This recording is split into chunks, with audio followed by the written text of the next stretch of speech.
안녕하세요. 모터리언 김성훈입니다. 오늘 만날 모델 기아자동차 스토닉 1.4 가솔린 모델입니다. 지난 7월 달에 1.6 디젤 모델 만나봤었죠.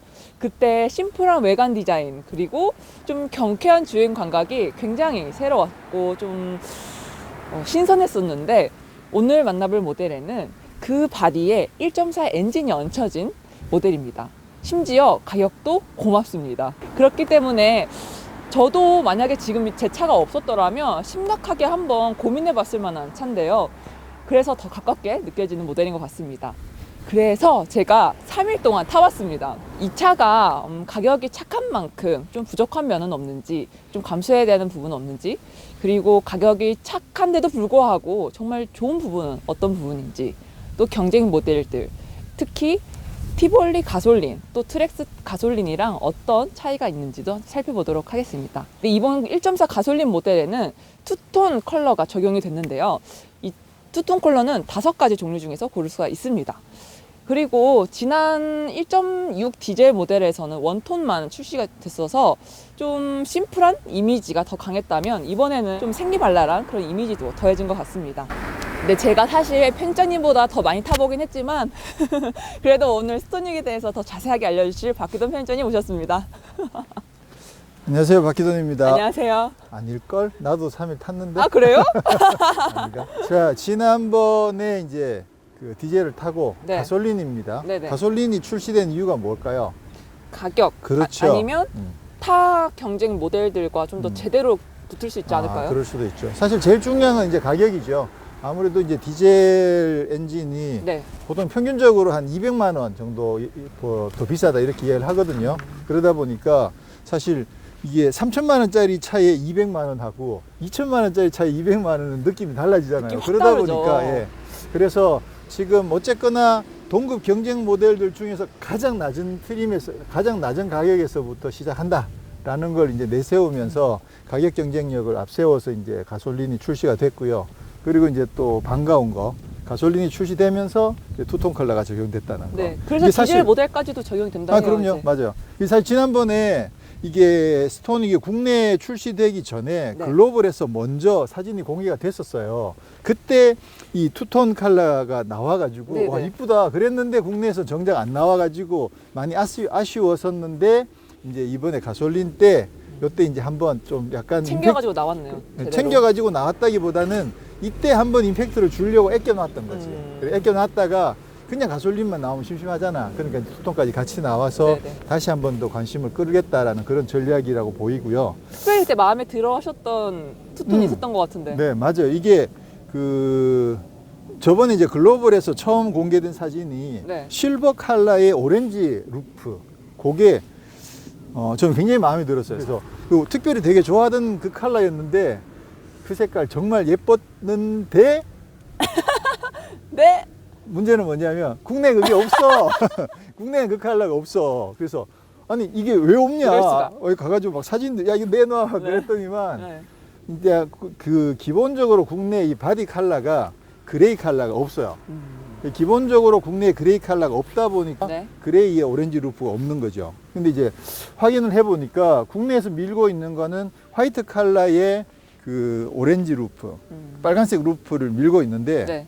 근데 그 컬러를 보면 지붕이 이렇게 빨간색으로 보이거든요. 흰색하고 빨간색이 조합이라고 생각했는데 사실은 그게 오렌지였던 거래요. 그래서 실버랑 겹치면 그 오렌지가 제대로 사는데 화이트랑 겹치면 이게 좀 약간 빨갛게 보이는 거지. 어디 옆에 있느냐에 따라서. 네, 그래서 그 실버의 오렌지가 없어서 좀 많이 아쉽긴 한데, 자, 기아에서는 사실은 그 소울에서 이미 네. 그 투톤 컬러를 쓰고 있었어요. 그래서 그 소울에서 한번 쓰고 있었고, 이번에 이제 스토닉이 출시가 됐고, 오늘 레이도 이제 투톤 네. 컬러가 출시가 됐는데, 확인을 해보니까 소울하고 스토닉은 이게 다 그냥 그 공장에서 도장을 해서 나오는 컬러고요. 아예요. 예, 네. 그리고 레이는 이제 테이핑해서, 아. 예, 그건 원래 이제 처음부터 이렇게 나오는 게 아니라 테이핑을 해서 나오는 그 도장이 아니라는 거죠. 그래서 이 방식이 더 어려운 거죠. 그렇죠. 네, 이거는 실제로 다 공장에서 페인팅을 아예. 해야 되는 거니까. 보면 보통은 이게 다 그냥 투톤인 경우들이 있는데 여기는 또 중간에 또 나눠져 있어요. 보면 그래서 띠가 마치 둘러있는 네, 것처럼. 띠가 둘러져 있죠. 근데 이것도 여긴 또 아니네요. 이것도 또 어떻게 여긴 넓고 여긴 좁잖아, 그죠? 네. 이 라인이 지금 보면 약간 상어핀처럼 네, 눕혀져 있죠, 요렇게 살짝. 잘라져 있는 차들도 꽤 많죠. 꽤 많은데 이건 이렇게 아예 띠를 연결하고 있으니까 이제 기아에서도 타르가 루프를 이야기하는데 꼭 그 포르쉐 911 타르가만을 이야기하는 게 아니고 네. 이 타르가 루프를 가진 차들이 꽤 많이 있거든요.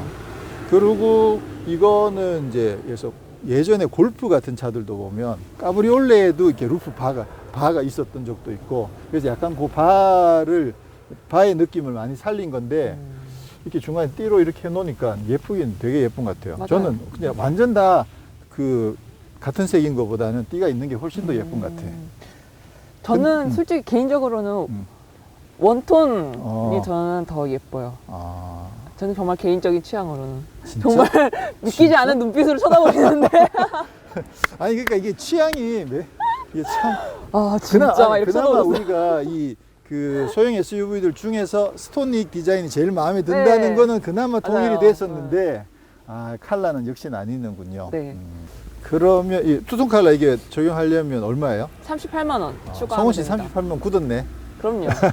중요하죠. 38만 원. 근데 일단 이 투톤 칼라는 마음에 드는데 이거를 선택하면 썬루프를 선택할 수가 없어요. 그래서 제가 안 하는 거예요. 아. 방금 생각한 거 투톤 같긴 칼라보다는 썬루프가 더 그럼요. 좋다. 네. 예, 그래서 사실 썬루프가 없다는 게 조금 아쉽긴 한데 하긴 저도 그 그레이에 오렌지 있었으면 선택할 텐데 없으니까 안 하는 걸로. 네. 자 그러면 뭐 엔진룸도 한번 볼까요? 뭐 어차피 엔진 이야기를 해야 되니까 네네. 엔진을 한번 보면서 이야기하죠. 근데 그 익숙한 GDI 엔진이 아닌 것 같아요. GDI가 MPI? 그렇구나. 이 정말 세대가 많이 변한 게 네. GDI가 더 익숙하다는 거잖아, 그죠? 네. 잠시만요. 이게 역시 여는 건 어려워. 이거 열고의 말이다. 이건가? 왜 그러지? 봐봐. 열렸는데? 뚜껑을 못 연 거구나. 이게 힘이 무거워서 없- 문제네. 힘이 없어서 못 들어올리고 있었던 거구만. 계속 그 가스리프트 있는 차들만 보다가. 정말. 네. 송은 씨는 GDI 엔진이 더 익숙하다는 거잖아, 네, 그죠? 야. 많이 들어봤죠 GDI 엔진. 그러니까. MPI 엔진은 오히려 많이 들어본 것 같아요. 그러니까요. 요 최근에는 거의 대부분 다 이제 직분사 엔진들을 많이 쓰니까 GDI는 직분사 엔진이고 네. MPI는 직분사가 아니고 멀티포트 인젝션이니까 차이가 뭐예요? 직분사는 직접 뿌리고 멀티는 두 개가 뿌린다. 아닌가? 자, 직분사는 실린더 안쪽에다가 연료를 바로 뿌리는 거고요. 네. 그리고 MPI까지는 이제 실린더 안에 들어오기 전에 네. 그 흡기 포트 그쪽에서 미리 뿌려가지고 공기랑 섞이면서 섞여서 들어오는 오는 거예요. 섞이면서 들어오는 게 이제 차이가 있는데, 자, 그리고 이 엔진은 지금 1.4 엔진이잖아요. 네. 사기통인 거죠. 그렇죠. 4기통 1.4인데, 네. DOHC입니다.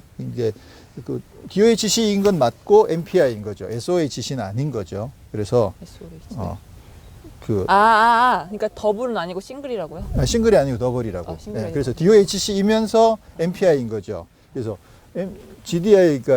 GDI를 많이 보다가 MPI로 내려가니까 네. DOHC도 아닌가? 그건 아니고 DOHC이긴 하고 MPI인 거고. 그리고 이제 GDI가 출력이 훨씬 더 높긴 한데 네. 근데 이제 아무래도 좀 소음이 좀 GDI 그래요? 특유 소음이 좀 있다는 그런 이야기들도 꽤 많이 있었거든요. 그래서 사실 타보니까 네. 엄청 조용해요. 조용하죠. 예, 네. 조용 확실히 느껴질 정도로 많이 조용하죠. 맞아. 그래서 그런 점에서 MPI 엔진이 어느 정도 좀 유리한 면들이 있는 거죠. 주행 감각에서는 뭐 차이는 없어요? 진동에서 조금 차이가 있을 수도 있는데 뭐 크지는 않은 것 같고 아무래도 소음에서 좀 차이가 많이 나고 근데 힘이 아무래도 이제 GDI 엔진은 MPI 엔진보다 힘이 출력이 훨씬 더 높게 나오거든요. 그러니까 아무래도 출력이 좀 딸리죠. 이게 출력이 어떻게 돼요? 100마력이요. 토크는 13.5 음. kg/m. 자 그러면 이게 저번에 디젤 엔진만 하더라도 네. 1.6 디젤이 110마력이었잖아요. 이 110마력 가지고도 우리가 코나에 136마력이 있으니까 그거 가지고도 게임이 안 110마력이 된다. 부족하다고 그랬는데 얘는 100마력 그 토크는 디젤보다 토크는 많이 떨어지거든요. 토크는 많이 떨어지는데 출력도 1.6 높아지지 않았어요. 1.6 디젤보다 또 낮으니까 그럼 과연 이게 100마력 가지고 힘이 너무 부족한 거 아니야? 라고 생각하는 거는 이게 출력 인플레이션이 너무 심한 거야, 사실은. 요즘 다 높다 보니까. 그렇죠. 워낙 높으니까 이게 이게 지금 흔히 말하는 프라이드보다 조금 더 큰 차잖아요. 근데 여기 100마력이면 사실 예전에는 엄청나게 높은 거였거든요. 아까 그래요? 이제 생각이 나가지고 예전 제가 탔던 에스페로 막 검색을 했었는데 그 예전에 에스페로, 뭐 엘란트라 이런 차들이 90마력, 100마력짜리 그러니까 준중형 아반떼급 차들이 90마력, 100마력짜리들을 쓰고 있었으니까 네. 사실 여기 100마력이면 부족한 게 이 아니죠. 차체를 움직이기에는 무리가 없는 그럼요. 거죠. 전혀 부족한 게 아니죠. 그러면 MPI 방식이 더 오래된 거예요? GDI 아, 그럼요. 예. MPI가 더 오래됐죠. 그리고 이게 지금 이게 카파 엔진이거든요. 카파 엔진인데 프라이드에도 1.4 MPI 엔진이 기존에 있었어요. 근데 찾아보시면 이게 배기량이 조금 달라. 그러니까 같은 엔진이 아닌 거죠. 아니어서 그 프라이드는 카파 전에 구형 엔진이고 얘는 이제 그 신형 엔진이죠. 그래서 얘는 엑센트에 쓰고 있던 그 MPI랑 같은 엔진인데 약간 개량이 된 그 개량형이고 또 엑센트의 1.4 MPI는 변속기가 CVT인데 얘는 자동 몇 단? 6단. 그렇죠. 얘는 자동 6단 변속기가. 야, 이게 1.4 가솔린 엔진에 자동 6단 변속기가 연결되는 이런 시대를 우리가 사실 살고 있는 거죠. 그러면 지금 이 똑같은 파워트레인이 있는 차 지금은 정확하게는 없어요. 아, 없어요? 1.4 MPI의 자동 6단은 얘가 처음인 거라고 봐야겠죠. 그러면 그거에서도 되게 의미가 있는 거네요. 좋은 거네요. 근데 그건 뭐 근데 어차피 이제 1.6 GDI도 있고 힘은 더 좋은 차들도 있는데 그냥 남들 일단 1.4에 6단이 얹혔다는 거는 나름 의미가 있긴 하지만 근데 사실 좀 아쉽긴 하죠. 기왕이면 1.6 GDI 여기도 얹어주면 훨씬 잘 나갈 텐데. 근데 물론 그렇게 되면 가격이 더 올라가겠지만 그렇습니다. 그래서 일단 뭐 가격이나 이런 모든 것들을 고려했을 때 경쟁력 있는 1.4 MPI 엔진을 얹었고 자동 6단 변속기를 얹었더라. 확실히 진짜 코나랑 비교할 차가 점점 아니게 되는 것 같아요. 맞아요. 멀어지는 것 같아요. 점점. 계속 멀어지고 있죠. 네. 티볼리랑 트렉스 가솔린 모델. 근데 보면 티볼리도 1.6 GDI고 트렉스는 1.4 터보거든요. 얘가 제일 낮아. 그러네요. 네. 그런 점에서 그렇기 때문에 또 가장 그렇죠. 그러니까 이게 그래서 비슷한데 출력이나 성능은 다 비슷한데 가격이 싸야 그래야 이게 가격이 메리트가 있는데 쌀 이유가 있는 거잖아. 그죠? 그렇긴 한데 어쨌거나 이게 뭐 힘에서 크게 부족하지 않고 연비도 잘 나오고 해주면 그러면 뭐 큰 문제는 없지만 그거는 우리가 이제 타면서 네. 뭐 타보긴 했지만 네. 일단 타면서 또 이야기를 더 나누기를 하고 네. 뭘 자꾸 뜯어. 자꾸 발견되네요. 이거는 앞바퀴 굴림이니까 옆에 있는 거죠. 네, 변속기가 여기부터 있죠. 근데 진짜 무겁다. 가스리프트의 중요성을 이런 거는 실감하게 됩니다. 꽉 놔야 돼. 아니 그러고 보니까 네. 이게 라인이 네. 되게 예쁜데? 네, 그럼요. 아니, 이거 자세히 보면 스토니가 정말 예쁩니다. 아니 이 라인이 전에 탈 때 사실 미처 인지를 못했었는데 왜냐면 이런 부분들이 눈에 더 많이 들어오니까 그리고 햇빛에서 네. 보니까 더 와, 다르죠. 햇빛 위에서 보니까 진짜 이 라인이 진짜 예쁘게 해놨네. 굴곡이 막 이렇게 있어요. 맞아. 네. 그래서 스토닉은 진짜 디자인은 완전 마음에 들어요. 헤드램프 뭐 보면 이게 저도 예전에는 네. 저번에 시승할 때 우리가 낮에 시승하다 보니까 미처 몰랐는데 이번에 타고 다니다 보니까 헤드램프에 딱 마음에 드는 기능이 있더라고. 저 알아요. 뭐 그 코너 돌 때 이렇게 네, 비춰주는 그렇죠. 거. 코너링 램프가 적용이 돼 있어가지고 네, 아주 이게 도움을 핸들 딱 많이 꺾으면 받았습니다. 굉장히 밝아지죠. 이쪽 두 쪽으로 진짜 정말 마음에 드는 것 같아요. 이게 운전하기 정말 편했어요. 뭐 좁은 어떻게 곳에서. 되는 거냐면 여기 어디서 보면, 비치는 거예요? 여기 보면 전구가 하나 더 있잖아요. 요게 메인이고 네. 이쪽에 전구가 하나 더 있죠. 오. 그래서 핸들을 감으면 이쪽에 전구가 켜져가지고 네. 반사경이 약간 옆으로 돌아가 있잖아. 그래서 이쪽으로 빛이 들어오는 거죠. 와. 이 코너링 램프가 이제 이게 제일 기본적인 거고 네. 그 이쪽 방향이랑 이쪽 방향으로 램프를 심어가지고 네. 핸들 감으면 그쪽이 켜지는 게 이게 기본인 거고 이거보다 이제 더 비싼 차들은 핸들 감으면 헤드라이트가 이렇게 돌아가는 거. 그거는 아예. 그건 아주 비싼 차들. 그거는 고속에서도 감으면 돌아가니까 얘는 저속에서만 작동하는 거거든요. 경쟁 모델들에도 이거 QM3가 있어요? 있다고. QM3가 방향 지시 등이 통합된 그 코너링 램프가 있다고 그러죠. QM3는 가스리프도 되는. 이게 지금 타이어도 이게 17인치예요. 와, 진짜 인플레이션이 저는 이제 17인치 하면 좀 작게 느껴지는데. 이게 진짜 세월 그 어떤 세대 차이가 많이 나는 것 같아. 예전에는 15인치, 16인치만 해도 막 돈 사재로 막 그러던 시절이 있었는데 너무 아재 시절 이야기를 하는 거지. 근데 특이한 게 노란색 줄이. 이렇게 떼내는 거네. 저는 이거 디자인인 줄 알고. 붙여놔도 괜찮은데요? 네, 오늘은 제가 먼저 산길을 타보도록 하겠습니다. 사실은 저는 산길만 타려고. 오늘 송원 기자가 다 리뷰를 할 것 같고요. 저도 좀 타보긴 했으니까 네. 저는 산길만 한번 타볼 생각인데요. 이게 생각보다 도로에서 하체가 너무 단단해가지고 야, 이 정도면 도대체 산길에서 어떤 느낌이 날까. 그래서 지금 한번 근데 넘어가는 게 상당히 안정적이네요. 이게 키가 상당히 큰데도 불구하고 롤이 이 정도면 잘 굴러다닌다. 이 정도면 롤이 상당히 잘 억제가 되어 있네요. 우와, 재밌다. 와, 롤이 거의 안 느껴지는데? 이게 지금 가솔린 모델이니까 네. 고회전을 빡빡 쓰면서 한번 달려보는 거죠. 아무래도 이제 힘이 그렇게 좋은 모델은 아닌데 그래도 이제 가솔린 엔진은 또 가솔린 엔진의 맛이 있으니까. 재밌는데요? 뭐예요? 재밌는 거 없는 팬님 다 하시고. 하체가 진짜 괜찮다. 사실 시내에서 타기에는 조금 부담스러울 정도로 많이 단단한 느낌이 있는데 이게 기어 레인지가 스톤이 가솔린은 산길에서 타는 거구나. 그런 건 아니고 그렇게 보이죠. 뭐 하고요. 그쵸, 당연히. 그 핸들 응답성이 그다지 좋은 건 아니에요. 근데 기본적으로 하체를 워낙 단단하게 잘 다듬어 놔가지고 이 SUV인데도 그죠? 이 뭐야? 느낌이 괜찮은 거 맞죠? 네, 재밌어요. 특히나 이 힘 자체가 이게 힘이 막 너무 강하면 힘 자체를 주체를 못하는 상황들이 생기는데 지금 이거는 딱 재밌을 만큼의 힘을 가지고 있으니까 그 재미로 타는 거지. 근데 확실히 좀 펀치력이 조금 아쉽긴 해요. 이게 차가 하체가 괜찮으니까 이 정도면 펀치력이 조금 있으면 좋겠다 이 생각을 드는 거죠. 확 밀어 제끼고 내려고 기어를 확 내리고 이런 느낌이 되는데 진짜 하체 진짜 좋다. 단단한 하체가 여기서 빛을 발하네요. 왠지 한번 달려보고 싶더라니까.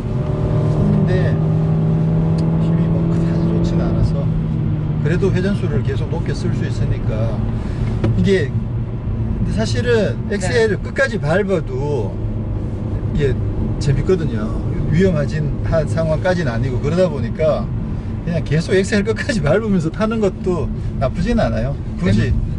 굳이 코너 들어가면서 이렇게 기어를 많이 내리고 안 해도 뭐 그렇다고 하더라도 이게 응답성이 막 좋거나 막 힘이 확 올라가는 정도는 아니어서 그냥 끝까지 그냥 계속 엑셀 끝까지 밟고 그냥 이렇게 왔다 갔다 하는 그 느낌으로 타기에 재밌네요. 옆에 불안하진 않아요? 네. 그래봐야 속도가 얼마 안 되니까. 근데 확실히 롤이 많이 안 넘어지죠. 야, 이게 최근에 SUV 많이 타서 산에 대한 산길 주행에 대한 약간의 두려움이 생겼었는데 다시 풀렸습니다. 두려움이. 재밌어요, 진짜. 잘 넘어가지도 않고. 키가 큰 느낌도 안 들고. 하긴 키가 그렇게 많이 안 크긴 한데다가 근데 이게 아무리 이게 좀 도로에서 단단한 느낌이 올라올 정도로 세팅을 했더라도 그래도 SUV는 산길에서 아무래도 롤이 좀 있을 수밖에 없는데 기대보다 훨씬 더 안정감이 좋네요. 차는 뭐 타이어나 엔진은 논할 상황은 아니고 그러니까 힘 자체가 뭐 아주 넘치는 힘이 아니기 때문에 6,000rpm이 넘어가요. 이게 진짜 옛날엔 6,000rpm 잘 못 넘었거든. 근데 이제 6,000rpm 넘는 게 그냥 당연시 되니까. 그리고 이 차 같은 경우 지금 타이어도 무슨 그립을 이야기할 수 있는 그런 타이어는 아니에요. 넥센에 좀 약간은 이제 범용으로 쓸 수 있는 그런 타이어다 보니까 뭐 그립을 이야기할 수 있는 건 아닌데, 기본적으로 뭐 힘 자체가 아주 강력해서 막 날릴 수 있는 정도가 아니다 보니까 전체적으로 밸런스나 궁합이 요 정도로 놀기에 딱 좋은 것 같아요. 진짜 엔진 소리도 나쁘진 않은데, 현대차 쪽에서 엔진 사운드가 요즘 대체로 괜찮아요. 이게 뭐냐면 엔진이 회전이 매끄러우면, 네. 회전 자체가 매끄럽게 상승하면 엔진 사운드도 대체로 맑은 소리들이 나는데, 이게 회전이 매끄럽게 잘 못 올라가면 그냥 왕 하는 이런 느낌이 나거든요. 근데 요즘 대체적으로 현대 기아 쪽 엔진들은 회전 상승이 비교적 굉장히 매끄러운 편이어 가지고, 또 요즘 뭐 이 엔진은 그나마 좀 최신 엔진이기도 하고 그러다 보니까 느낌이 상당히 괜찮네요. 의외의 성과였습니다.